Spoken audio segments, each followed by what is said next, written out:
The video that was never meant to be seen. The video was never meant to be seen. It surfaced briefly on the dark web, was purchased for 100,000 United States dollars, and then disappeared into the custody of the Federal Bureau of Investigation. For less than a day, it existed in the digital underworld where nothing is permanent and nothing is innocent. Those who claim to have watched it described images that were not simply violent, but deliberate. A man restrained, humiliated, broken, methodically. They spoke of screams that did not sound spontaneous, but rehearsed through pain. Of a room that felt controlled rather than chaotic. And of a final moment that suggested the end had been decided long before it arrived. The man in the video was Yu Menglong. Official records would later describe his death using neutral language. A fall, a tragic incident, an artist overwhelmed by personal struggles. But the existence of that video introduced a contradiction so severe that it could not be ignored. If this was a private tragedy, why did the evidence need to vanish? And if no crime had occurred, why did the footage immediately become classified? According to multiple independent commentators, the individual who purchased the video did not attempt to sell it, leak it, or weaponize it. Instead, it was transferred directly to federal authorities in the United States. From that moment on, the footage ceased to be rumor. It became evidence. And those allegedly involved began to change their behavior. Public silence broke in fragments. Carefully timed statements appeared online, then disappeared. Screenshots were posted, revised, and reposted. A dinner receipt from a luxury hotel in Beijing surfaced, presenting itself as proof of normalcy.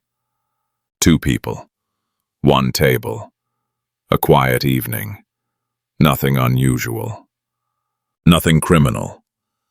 But investigations rarely collapse because of major mistakes.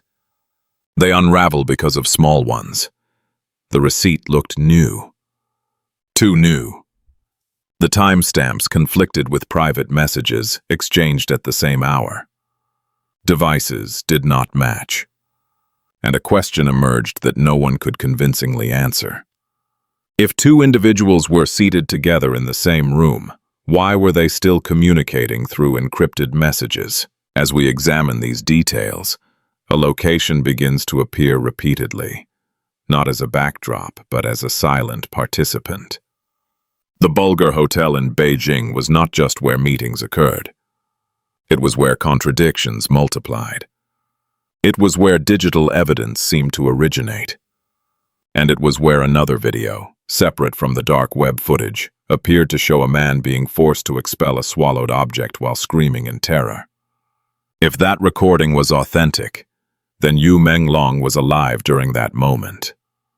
Injured, restrained, and surrounded by individuals who were not trying to help him. This is where the official narrative begins to fracture. Because what investigators would later uncover suggested that Yu Menglong did not die alone, and he did not die quickly.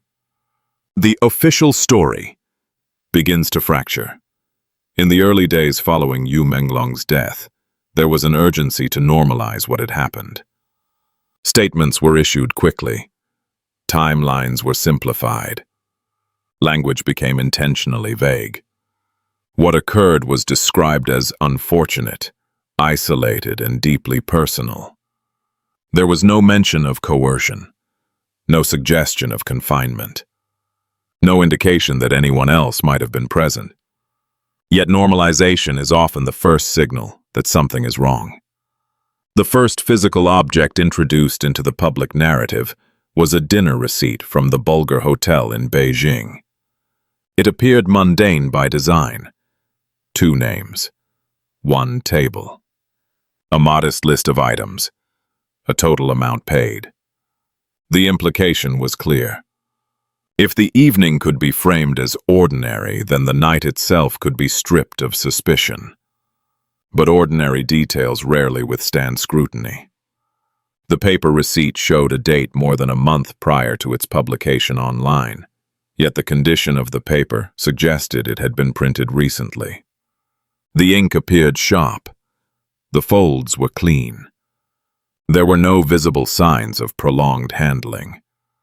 On its own, this detail could be dismissed. But investigations do not rely on isolated anomalies. They rely on patterns. The timestamp printed on the receipt indicated that the order had been placed shortly after 7 in the evening. According to the document, the two individuals were already seated, had already decided, and had already committed to staying. This should have aligned seamlessly with other available records. It did not. Screenshots of private messages released by one of the same individuals showed active communication nearly 30 minutes later. The messages were not brief. They were conversational. They implied physical separation, not shared space. And while it is technically possible for two people to message each other while seated at the same table, such behavior contradicts the narrative the receipt was meant to establish. The digital receipt raised further questions. Unlike the paper version, it appeared to have been captured on a device running a different operating system than the phones publicly associated with either individual. This discrepancy was subtle but significant. If the image had been provided directly by the hotel, it suggested third-party involvement. If it had been forwarded by someone else, then another presence had gone unacknowledged. At this point, the focus shifted away from the individuals named on the receipt and toward the environment itself. The Bulgar hotel was not a random location. It was repeatedly referenced across multiple strands of information. Independent video clips circulating online appeared to show interior flooring consistent with the hotel's distinctive design.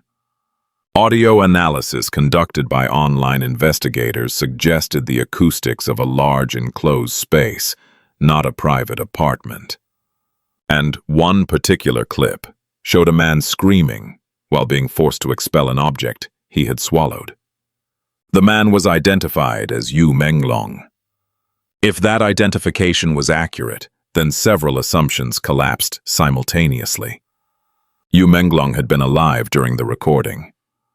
He had been under physical control. And the setting was not hidden. It was commercial, staffed, accessible. This raised a question that no statement addressed. If such an event occurred inside a functioning hotel, how many people would have needed to look away? Hotels are designed to observe. Corridors are monitored. Elevators record entries and exits. Key cards log movement.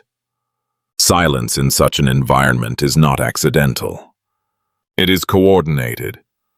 As the online response intensified, public attention turned toward the hotel's role. Ratings fell sharply. Comments flooded review platforms, not with speculation, but with fear. Some described the building as oppressive. Others spoke of an atmosphere that felt wrong. These descriptions were dismissed by officials as emotional exaggeration. Yet they persisted, because fear often follows awareness. No official response came from the hotel. No clarification. No denial. No confirmation. The absence itself became part of the narrative. In cases where reputations are at stake, silence is rarely neutral. It is strategic. By this stage, the original framing of Yu Menglong's death could no longer be sustained. The evidence, while fragmented, pointed consistently in one direction, toward prolonged presence, toward restricted movement, toward a sequence of events that required time, coordination, and compliance from multiple parties. And that is when the nature of the crime began to change. What initially appeared to be a personal collapse now showed signs of structure, of repetition, of a process that others recognized and did not interrupt. If the footage was real, then the crime scene was not hidden. It was operating in plain sight. 9 days without a witness. Once the initial narrative collapsed, attention shifted from isolated moments to duration. The question was no longer what happened to Yu Menglong, but how long it happened before anyone intervened. According to multiple independent accounts, Yu Menglong did not arrive at the Bulgar hotel by accident. He was invited. The meeting was framed as routine. Familiar names, familiar faces. A controlled environment that offered privacy without isolation. Nothing about the arrangement suggested danger. That is often how containment begins. What followed was not visible in official timelines. For 9 days, Yu Menglong was not seen publicly. No confirmed appearances, no live broadcasts. No verifiable contact with individuals outside the immediate circle he had entered. In an industry built on constant visibility, absence itself became a signal. During this period, accounts emerged describing repeated administration of substances intended to disorient and weaken. These reports did not come from a single source. They appeared independently using similar language, describing similar symptoms. Fatigue, confusion, loss of coordination, a progressive inability to resist. Physical harm was only one component. Psychological pressure appears to have been applied with equal precision. Yu Menglong was allegedly shown images and materials designed to intimidate rather than injure. Human forms altered beyond recognition. Bodies preserved, posed, and stripped of identity. The intent, according to those analyzing the pattern, was not immediate compliance. It was erosion. Fear functions differently when it is prolonged. It does not provoke panic. It produces surrender. Throughout this time, there is no record of staff intervention. No emergency calls. No disturbance reports. If confinement occurred within a commercial space, it required either silence or complicity. Both imply awareness. As online investigators reconstructed potential movement within the building, a consistent detail emerged. The activity did not concentrate in a single room. It shifted. This suggested planning rather than improvisation. The use of controlled spaces. The avoidance of predictable patterns. The careful management of time. Meanwhile, outside the hotel, the public narrative remained unchanged. Statements continued to frame Yu Menglong's condition as unstable. Speculation focused on emotional fragility. Mental health was cited repeatedly, not as a subject of care but as a conclusion. The implication was subtle but effective. If the collapse was internal, no external responsibility needed to be examined. This strategy might have succeeded if not for scale. As information spread across social platforms, reaction intensified rather than dissipated. Viewers were no longer responding to individual claims. They were responding to accumulation. Each new fragment reinforced the last. Each unanswered question sharpened the next. The hotel's public rating declined rapidly. Not because of confirmed findings, but because of perceived risk. Comments described an atmosphere that felt heavy. A sense that something unresolved lingered within the walls. These reactions were dismissed by official voices as irrational. But fear is rarely concerned with proof. It responds to pattern. Still, no formal response came. No press conference. No internal review announced. No cooperation acknowledged. Silence extended beyond the hotel to affiliated institutions. What could have been contained through transparency, instead, expanded through absence. By this stage, the nature of the case had shifted. The extended duration suggested more than a momentary lapse. It indicated process, repetition, familiarity. Whatever occurred during those 9 days required coordination. It required people who understood the environment and trusted that no interruption would come. This was no longer a question of whether Yu Menglong was harmed. It was a question of whether the harm followed a recognizable method. Crimes driven by impulse leave disorder. Crimes driven by design leave gaps. The 9-day interval was such a gap. A stretch of time in which nothing official happened, but everything essential took place. And once duration entered the equation, intent could no longer be dismissed. At this point, Yu Menglong's death no longer resembled a crime of passion. It resembled procedure. The museum that should not exist. When the investigation moved beyond the hotel, it did not expand outward. It folded inward toward a place that presented itself as culture, while concealing something far older and far more disturbing. The 798 Art District in Beijing is publicly framed as a center of creativity. Converted industrial spaces, contemporary exhibitions, carefully curated narratives of progress and expression. It is designed to feel open, modern, and harmless. That is precisely what made the emerging allegations so difficult to absorb.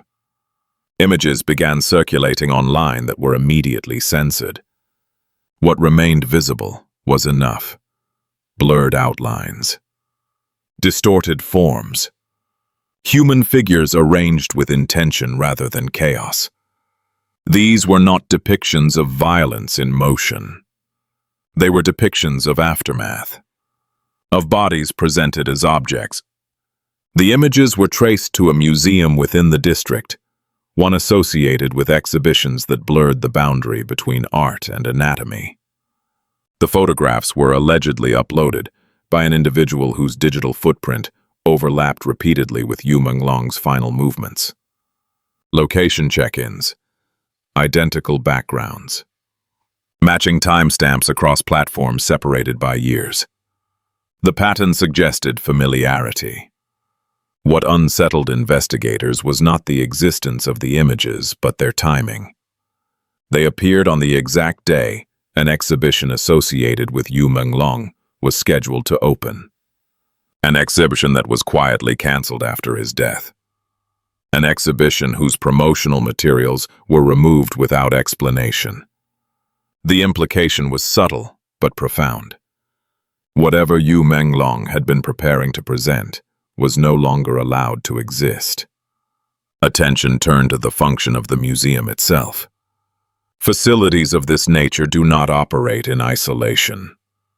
They require suppliers, specialists, permissions. In this case, the focus shifted to the practice of plastination, the preservation of human bodies through chemical processes that replace organic tissue with polymers. The result is permanent display.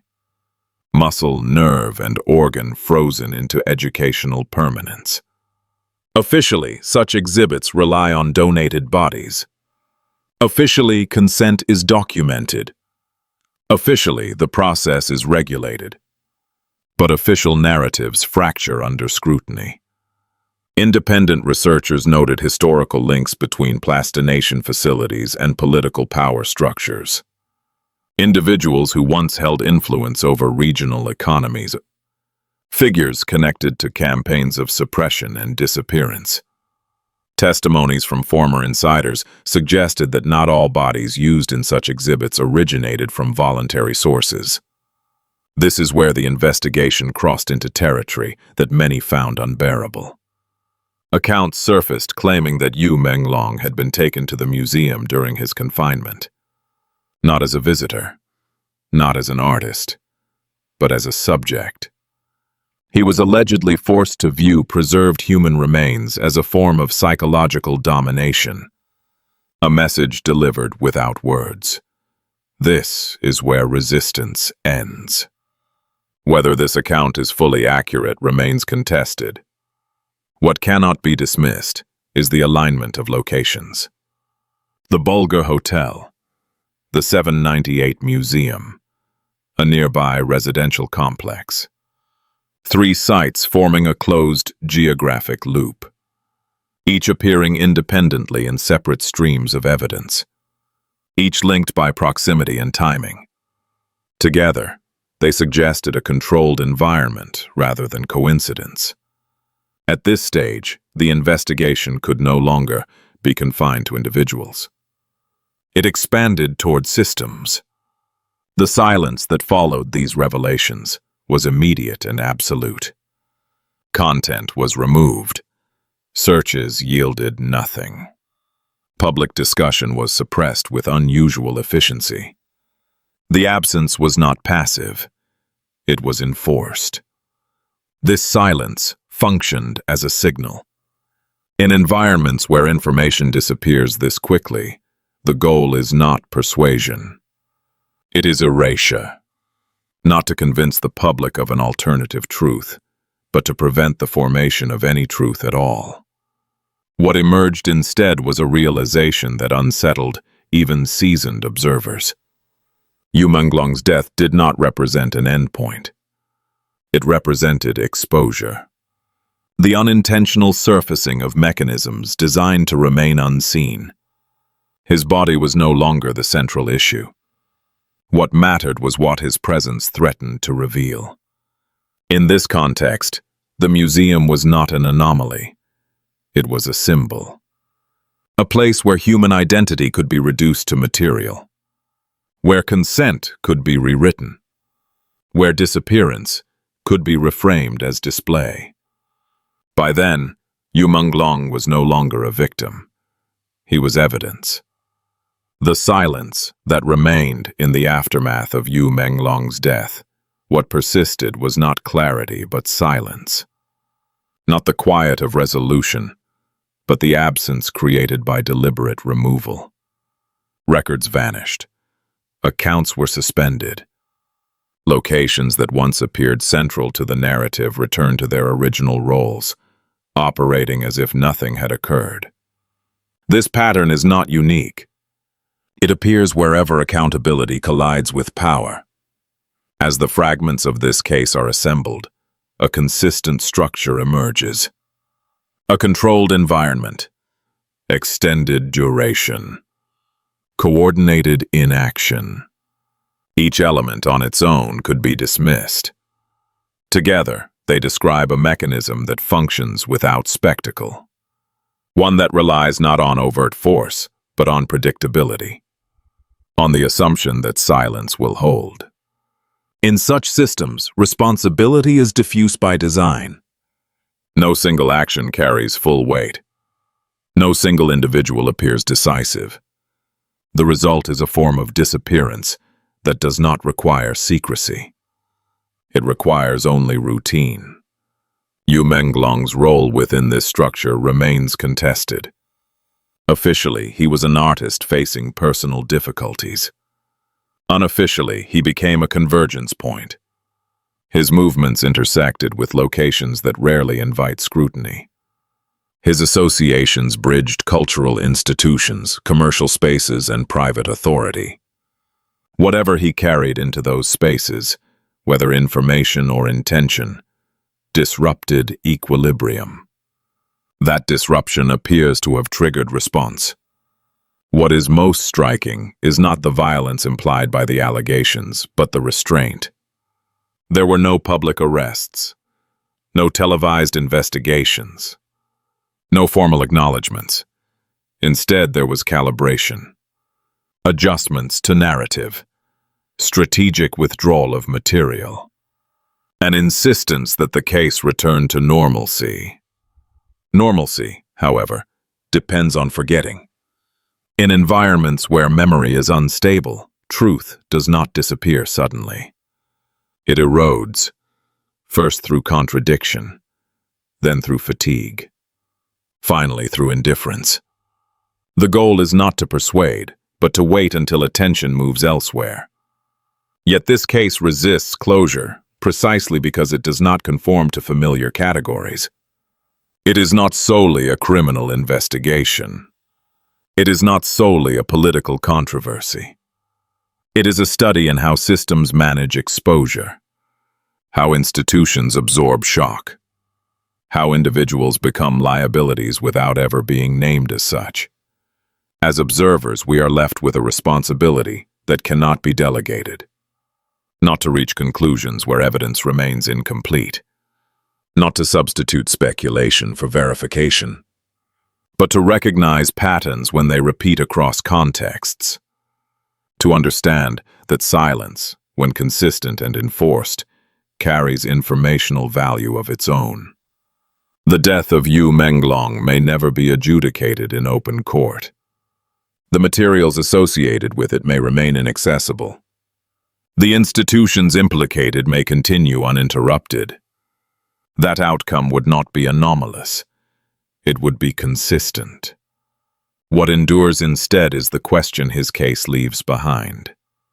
And the most disturbing question remains unanswered. How many others disappeared before anyone dared to look?